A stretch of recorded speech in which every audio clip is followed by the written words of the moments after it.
Hi, my name is Bente, I'm the Norse witch, and per popular request, let us today talk about pre-Christian Scandinavian Yule.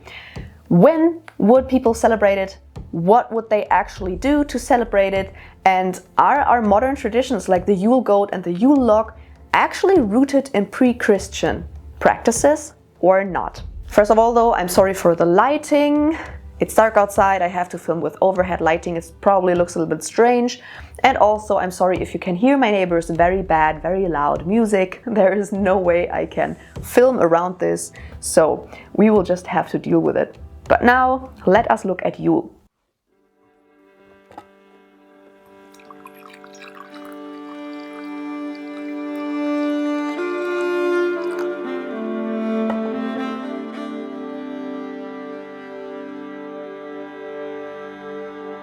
Alright, so of course, as with everything that has to do with pre-Christian Scandinavia, we always have the problem of sources. We don't really have a lot of sources, there are not a lot of stories that talk about Yule. And of course, the ones that were written down later on, so we know the entire source problem by now. But at least we have one account that describes very much in detail how Yule would have been practiced, and that tells us actually pretty clearly how Yule would have been celebrated.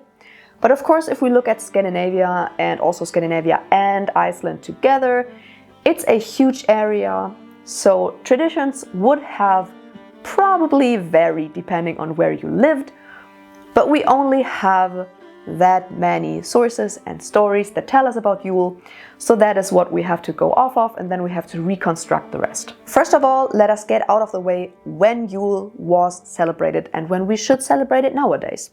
So we have basically two sources that we can go off of. If we trust Heimskringla, then Yule would have been celebrated on midwinter. Midwinter though, even though you could think that, was not on the winter solstice.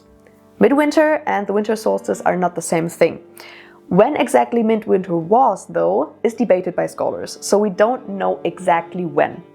One suggestion was, and I have to read that off because it's complicated. One suggestion, though, is that midwinter was on the full moon of the second Yule month. And the second Yule month would have been the month that started on the first new moon after the winter solstice. And nowadays, from our modern calendar, that would fall somewhere between January 5th to February 2nd. So not around December 21st or 22nd, no, somewhere in January. If we trust Bede though, and of course, yes, he is not a pre-Christian Scandinavian, he writes about Anglo-Saxon practices. They are related, but they're not necessarily exactly the same thing. But if we trust Bede, then it would be on the winter solstice. And that is also mostly what we see being celebrated nowadays. People usually celebrate either on the winter solstice. A lot of people also do that because that is when the Wiccan Wheel of the Year puts Yule, which of course makes more sense that they go off of Anglo-Saxon practices.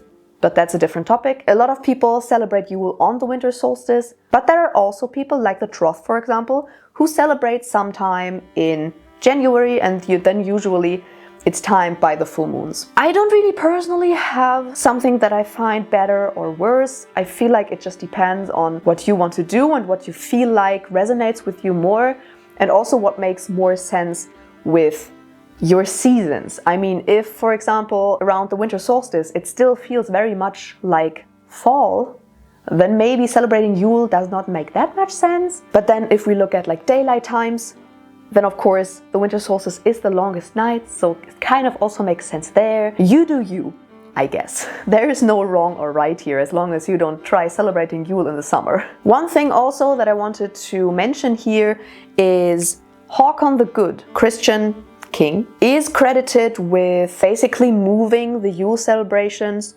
to Christmas. So that is where these two celebrations were basically merged so that people could celebrate at the same time. Does not necessarily mean that the Christians stole Yule or anything like that, but it was just of course more convenient to be able to celebrate at the same time. I mean, he was also mentioned to actually celebrate, even though he was Christian, still celebrated Yule with his people. So it was not like he wanted to eradicate Yule or wanted to override it with Christmas. It's just that it was probably more convenient to have all those celebrations at the same time. So he was at least credited to be the one who basically merged those two festivities. Of course, if we look at pre-Christian Scandinavia, not necessarily interesting, but I mean, I still feel like since there was, during the conversion time, there was a time where they were kind of celebrated at the same time. I feel like there is still nothing wrong about maybe even celebrating Yule on Christmas if you want to do that, and it's more convenient for you if you have, for example, a family that is mostly Christian.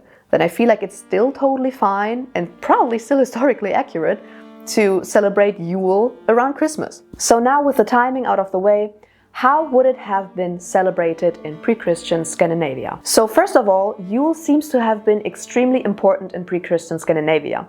So important that one of the names for the gods is Jolnar, the Yule beings, and one of the cannings for Óðin is Jolnir, the Yule one. As I already said though, traditions on how to celebrate Yule would have probably differed depending on where you lived, simply because the area is so huge that it's it's pretty impossible. Let's just say that it's pretty impossible that everyone practiced exactly the same thing and celebrated exactly the same way. But from the sources that we do have that tell us about Yule and how it was celebrated, we can definitely derive that oaths that were, of course, in general very important in pre-Christian Scandinavia, were definitely sworn by some people on Yule, and the Yule oaths were extremely important.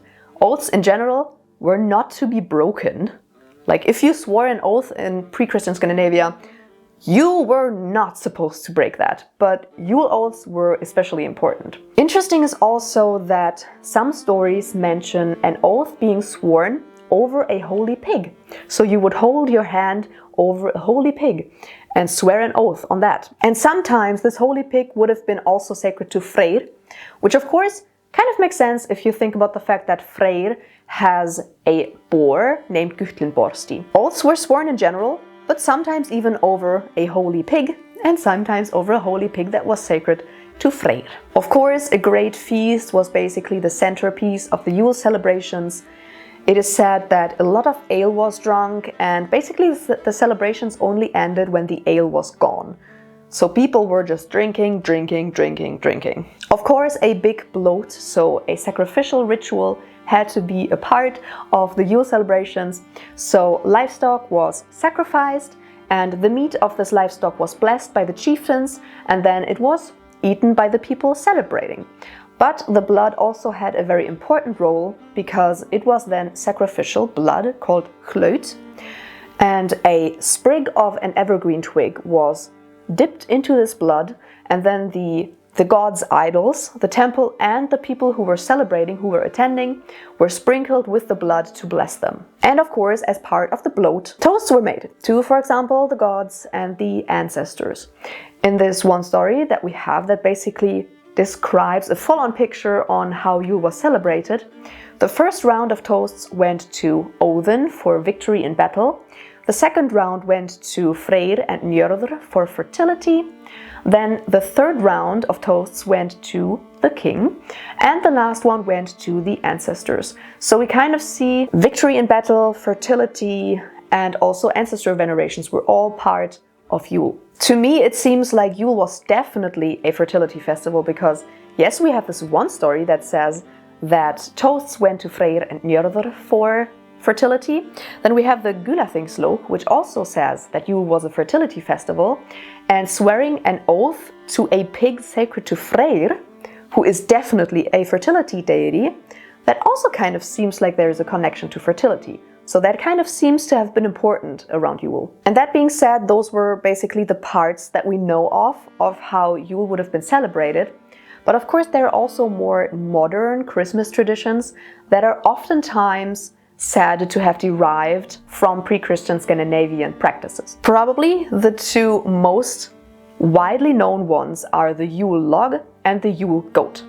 And I would really like to get into that pretty quickly, because I see so many sources, basically just random websites on the internet, just blatantly stating that yes, they came from pre-Christian Scandinavian sources, they are from pagan times, and that's fact. But do we actually have sources that say that? Like, is it actually a fact, or is it just something that we might assume? Fact is, if we look at, for example, attestations to the Yule Log, the first mention of the Yule Log was in the 17th century, and there are different traditions in different European countries, even in South European countries like France and Spain. And there are so many different traditions that have something to do with kind of burning some kind of wood around Christmas. It's very unlikely that it actually had anything to do with pre-Christian Scandinavian traditions. Like, why should Spain, for example, why should people in Spain that have nothing really to do with pre-Christian Scandinavia and that don't share any traditions with pre-Christian Scandinavia, why should they share this one random tradition?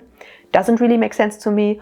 Also, we do not have a single actual source from pre-Christian Scandinavia or from like the early medieval period where we have most sources from that say anything about burning a Yule log around Yule. Maybe we might assume that it's older than the 17th century, but there is no source that says without a doubt that it's from pre-Christian Scandinavia. I hate to break it to you, it's a nice modern tradition, but it's most probably not from pre-Christian Scandinavia. And then we have the Yule goats. I have read so many random websites that say for a fact the Yule goat came from Thor's goats. No sources.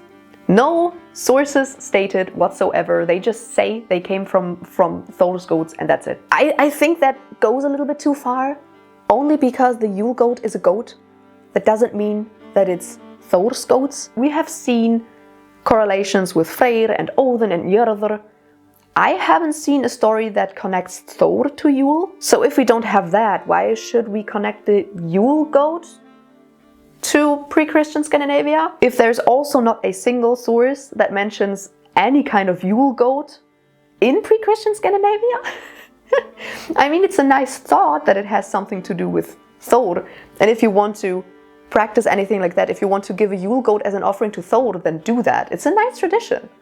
And there are a lot of different traditions. I will go into that later, but again, there's nothing that really, without a doubt, connects it to pre-Christian Scandinavia. It came from like the last straw or the last corn being harvested. So it has something to do with fertility, yes.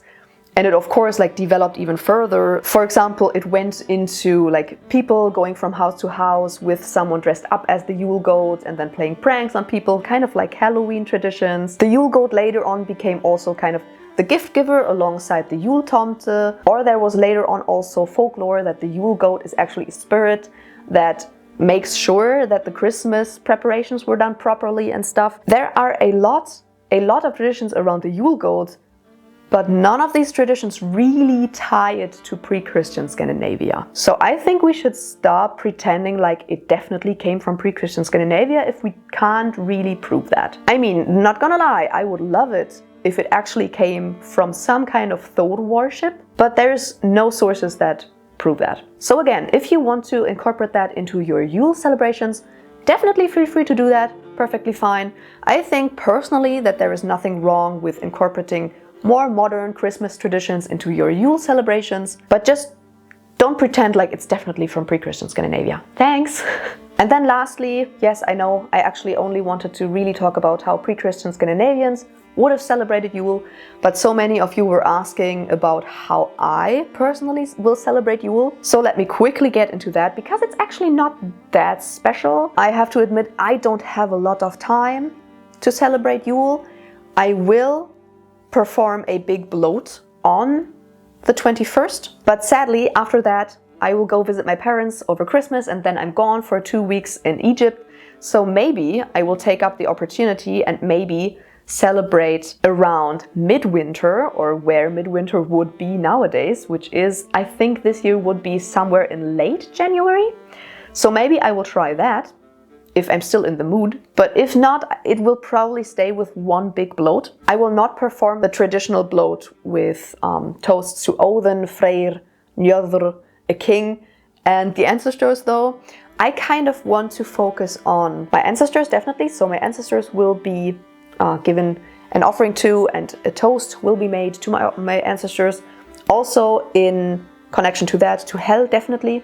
I also want to honor Óðin, that's definitely important. And Skadi, I really want to incorporate Skadi as a winter goddess. I kind of feel like that makes sense, but since I am not necessarily bound to the fertility of my land nowadays, I don't really feel like toasting to Freyr and Njörður. Maybe, or most probably, I will do that once I own my own house and I'm growing my own food, then I will definitely do that.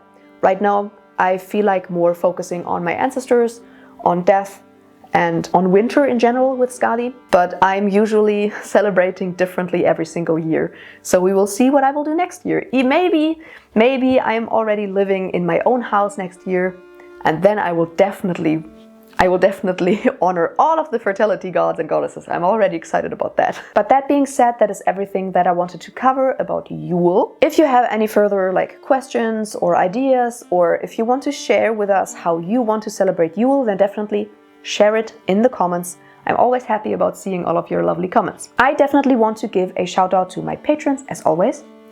Thank you so much to SJ, Natasha and Kate, Thistle, Adam, Z, Kent, Brittany, Emma, Celine, Smolkata, Josh, Elinura, David, Christine, Rixie Business, Annalena, Ashley, John, Phoenix, Jenny, Maggie, Misty, Amy, Bethany, Timothy, Coffee or the Honorary Gossip Squirrel, and last but definitely not least, Bjorn. Thank you so much. As always, I hope you enjoyed this video. If you did, make sure to subscribe and give a thumbs up and ring the bell down below so you're notified whenever I upload a new video. If you want to, then you can check out my other socials and my shop for ethically and sustainably sourced witchcraft and paganism tools. And if you want to support me in another way, then check out my Patreon. Something fun will happen there soon. And I will see you in the next video. Bye!